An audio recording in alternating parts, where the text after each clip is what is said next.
Hello everyone. So I have recently completed 3.5 years in TCS, and I thought it is the right time to discuss with you all, to share with you all how was my experience, how is my experience currently in TCS, what were my roles, the types of hikes we get in TCS, how I increased my salary, and what are the options for newer associates who are joining the this organization, and whether or not you should consider this organization in 2025 or 2026, and in what circumstances you should go for TCS.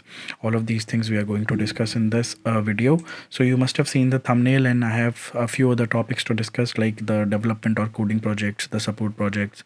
What are these actually? If you are not in if you have like if you are in college, if you have not worked in any organization so far, so you might be unaware of the fact what are uh, support and coding projects. So we are going to discuss that in detail, how you can change from support project to coding project, or if you are not liking coding projects, you are in a coding project, you can move into a support project. So these things we are going to discuss. Apart from it, we are going to discuss what projects I have worked upon. I cannot go into details because those things are not to be discussed in details outside of the TCS.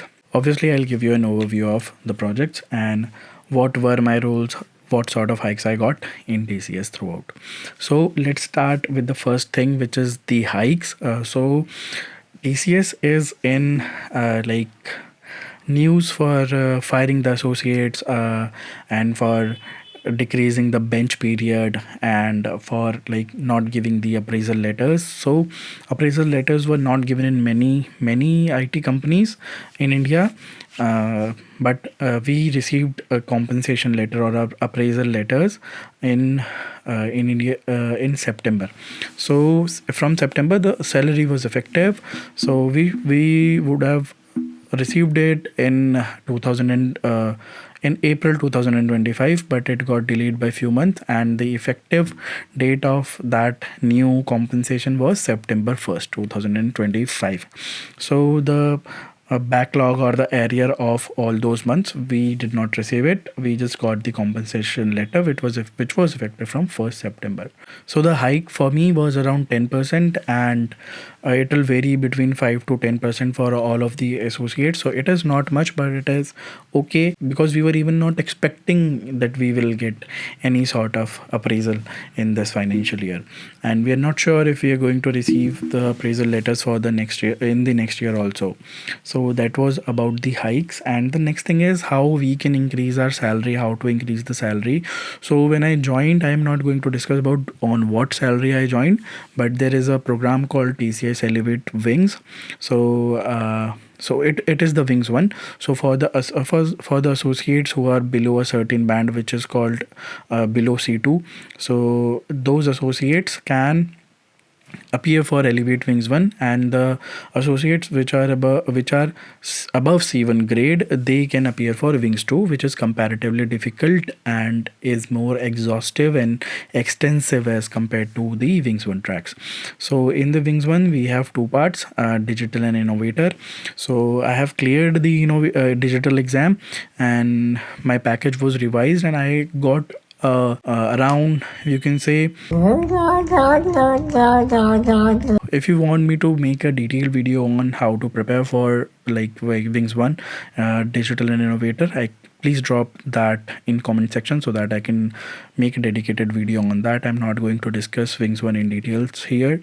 So we were supposed to appear for the innovator exam this year, but there were some glitches in the registration process for the Wings 1, and I was supposed to give two exams, and out of those I was actually eligible for both of those exams. Somehow the registration process malfunctioned, and I received the response from the Elevate teams that I will be able to appear in only one exam. So maybe I'm not sure, maybe it is TCS's tactic to not so that they do not have to pay much to their employees. Maybe, I'm not sure, but that is a problem I have never seen before. No one has ever seen before, and many people are facing this problem.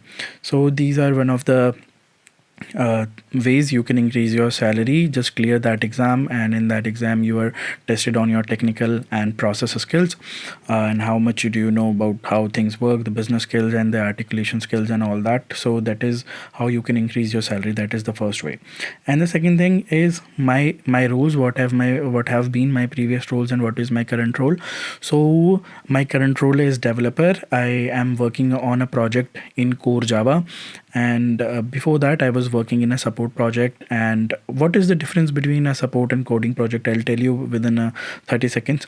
So a support project is that, for example, you have TCS has developed an application for a client, and that development was completed within 6 months. Now the client is going to use that application, and in that application, if they need any sort of support so that it keeps working smoothly and all that, to maintain that and to help the client with that, we are working in a team which is called a support team. Then we work in a team which is called support team. The support team does not have to code much or does not have to create any new solutions as much. And the coding projects or the development projects are the ones in which we have to write the line of code, whether it is AI projects or development projects in Node.js or any technology it is, those are called development projects. So then after working for around some few 1.5 year, I was moved into a development project, and since then I've been working in development projects only. And after that, if you want to change from support to coding projects, many associates are confused how we can move from coding to support projects. In those cases, you have to prove your skills. In your organization, every work has to be done by someone. So do not be sad about that I'm working in a support project, or I'm not able to get a coding project. Just prove yourself whether how you can do it. In support projects, there are a lot of things that are being done manually also.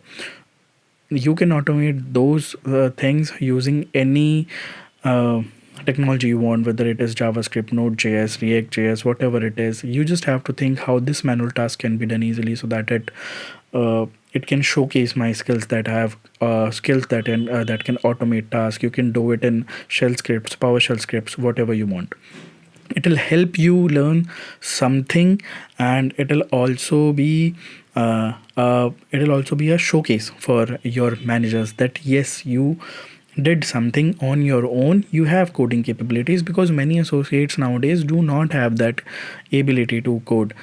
You have to prove yourself. If you want a development project, you just say give me a Java project to your manager. He is not going to blindly give you any project in Java development.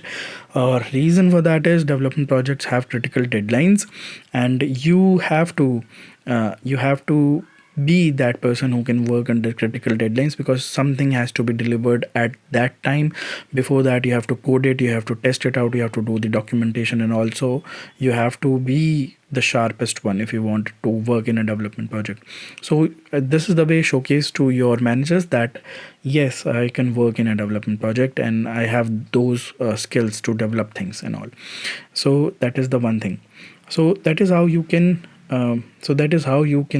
switch in from support to coding project. From switching from a coding to support project is easy, but that is not what most of the associates do, because when you are working in coding, you're coding something. You can, once you get a grasp of doing something in an automated manner, to automate anything, you can then work later on any programming language or on any technology. So most of the associates generally do not switch from coding to non-coding project, because when you go out in the market, the demand is of the coding skills, the programming languages you have worked upon. So that is the thing. So I have worked on various projects. Initially I was working in support team. It was 24/7. I worked in morning, night and weekend shifts, and later on I was shifted to a development project. And obviously, if I'm working in a development project, I have to provide the results within the stringent timeline. So I cannot work in 24/7 shifts and on weekends. I have to plan certain things at certain times. So I have to be in a fixed shift. So that is what managers know, and you'll be automatically in a fixed shift because of that.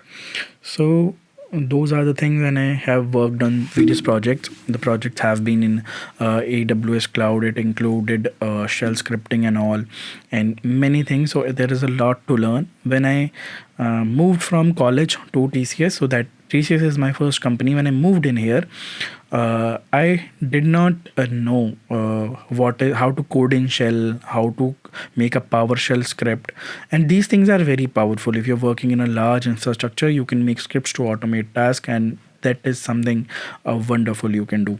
These things are not going to be outdated soon. So if you're working in a large infrastructure in a large company, there will be scripting, there will be servers. You have to run scripts on that to automate things. There are web application development projects also. I've worked in a project where I made an application to make some API calls and to automate some manual things, so which eliminated, which instantly that automation removed the dependency on a team of 12 members. We instantly made big savings in dollars because of that. So that is what we can do, and that automation was in Node.js, and it was a pretty small automation. So you can suggest automations to your teams, to your managers, so that will do all that will so that will also do. So these are the things that this was my experience so far in TCS. If you want to know more about the Wings1, how to clear Wings1 and all, how to prepare for that, you can just tell me in that comment section. I'll give you my Telegram ID in the description of this video. You can reach out to me on Telegram one-to-one. I'll respond within a day if you have any queries regarding that. So that was all. I'll connect with you all in another video. Thank you so much for your time. Bye bye.